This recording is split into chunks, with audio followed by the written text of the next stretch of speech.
Olá galera, tudo bem com vocês aí? Vamos falar um pouquinho aí sobre o nazifascismo ou o totalitarismo na Europa, tá? Enfim, a gente tem que entender que após o contexto da Primeira Guerra Mundial, a Alemanha ela foi responsabilizada, né, pela guerra. Claro que a Alemanha não entrou em guerra sozinha, porém, como a Alemanha era a segunda maior nação econômica antes da guerra, foi oportunidade das nações da Entente, né, em atribuir aí a culpa e tirar, né, vamos dizer assim, um concorrente econômico. Ocorreu mediante o Tratado de Versalhes. O que foi o Tratado de Versalhes? Onde um acordo que loteou ali as regiões, né, de quem venceu e, consequentemente, responsabilizou a Alemanha em proibição de exército, aviação e além da multa. Enfim, então isso trouxe à Alemanha um grande prejuízo. E também o primeiro episódio pelo qual aí trouxe aí uma ruptura e o início aí da onda totalitária, de governos autoritários, foi aí nos anos 20. A Itália, apesar de ter vencido né, estava com os vencedores na Primeira Guerra Mundial, ela não teve os ganhos territoriais pelo qual foram prometidos. Nisso gerou-se uma grande revolta popular, porque mesmo o país que ganha a guerra não significa que esse país ele teve lucro. Pelo contrário, um país em guerra geralmente ele destina toda a sua renda para guerra. E nisso, como a Europa ainda foi cenário de guerra, obviamente a Europa foi a grande aí. Todos os países da Europa sofreram muito e a Itália não foi diferente. Então nisso, governos democráticos começaram a ruir. Por quê? Porque também existe um outro episódio que ocorreu no finalzinho da Primeira Guerra Mundial, que foi a Revolução Russa, que trouxe à tona o socialismo como uma alternativa diante do capitalismo. Então nisso, a classe média e os industriais que detinham aí os meios de produção, enfim, ficaram com esse receio, né, de perder sua propriedade. Porque o socialismo ele parte do pressuposto que a propriedade privada ela precisa ser abolida e a propriedade precisa pertencer ao Estado para que todos possam se beneficiar disso. Então, nesse cenário, o totalitarismo foi uma alternativa. Enfim, o apoio desses grandes grupos da classe média e industriais foram mediante aí apoiar essas ideias. Na Itália, nos anos 20, Mussolini assumiu o poder. Ele já tinha aí, ele tinha um grupo, né, paramilitar, né, pelo qual fez a marcha sobre Roma, né, e essa marcha, o próprio rei Emanuel, né, ele viu ali com grande temor ali que os fascistas ganharam força e destinou uma vaga como primeiro-ministro para Benito Mussolini, que posteriormente assumiu o poder absoluto da Itália. Então, o que é o totalitarismo, gente? O totalitarismo é um governo que tem uma figura, né, uma figura carismática que controla tudo, né, todas as instâncias, economia, cultura, enfim. E também o nacionalismo exacerbado. Então, é melhor eu ser lixeiro no meu país do que ser rei em qualquer outra nação.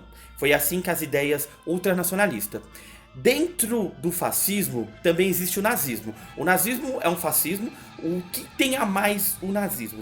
O nazismo ele tem ainda a questão do antissemitismo contra os judeus, contra acredita-se que existe uma raça superior e que as outras raças precisam ser eliminadas.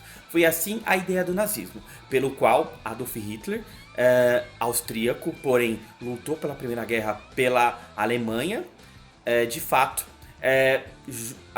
criou-se, né? Ele não foi o fundador, mas posteriormente entrou bem no início do partido nazista. Só que ele foi ganhando força, suas ideias aí foram dando liga, vamos dizer assim, e nisso, em 1924, Adolf Hitler, junto com o seu grupo de ex-combatentes da Primeira Guerra Mundial, que também estavam insatisfeitos porque a Alemanha foi humilhada, uma crise econômica absurda, nisso tentaram fazer o Putsch, né, de Munique. Tentaram um golpe militar, tomaram o poder à força, porém não conseguiram, né? Enfim, e nisso Adolf Hitler foi preso.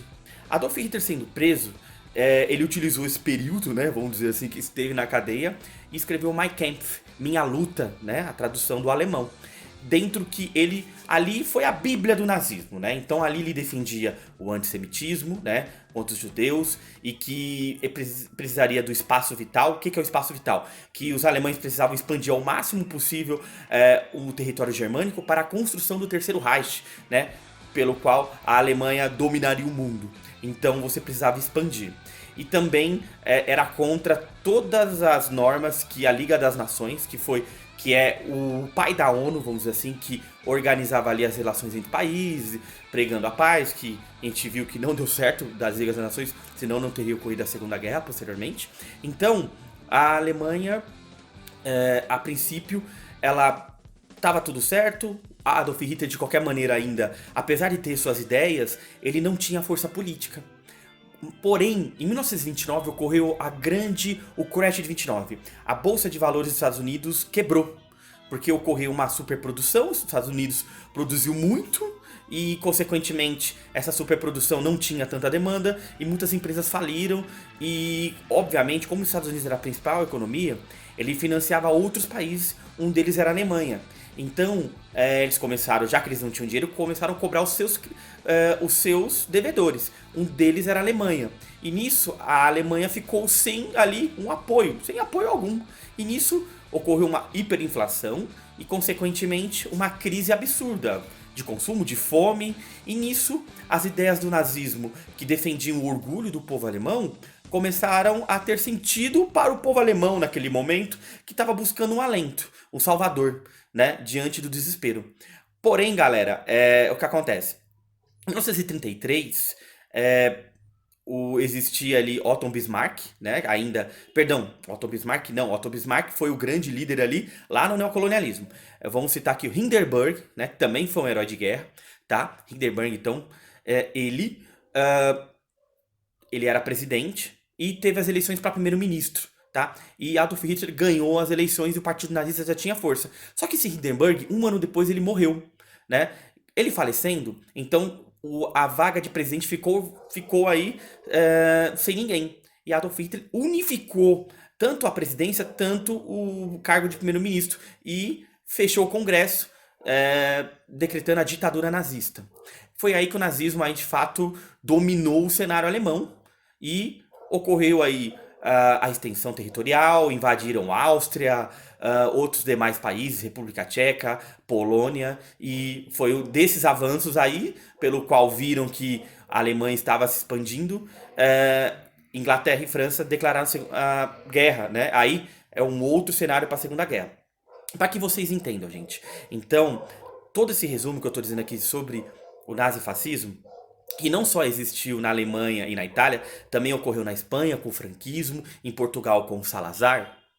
É importante vocês compreenderem que essa onda totalitária de um governo que controla todas as ações, uma forte propaganda, lembrando que na Alemanha também Joseph Goebbels era o principal aí, líder da propaganda alemã, que tinha como principal frase, uma mentira contada 1000 vezes vira verdade.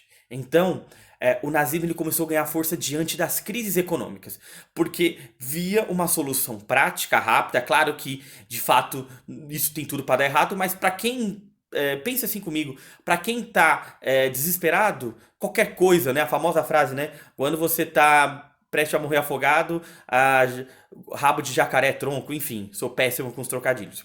Então, galera, só para que vocês compreendam o que é o totalitarismo e o nazifascismo, tá?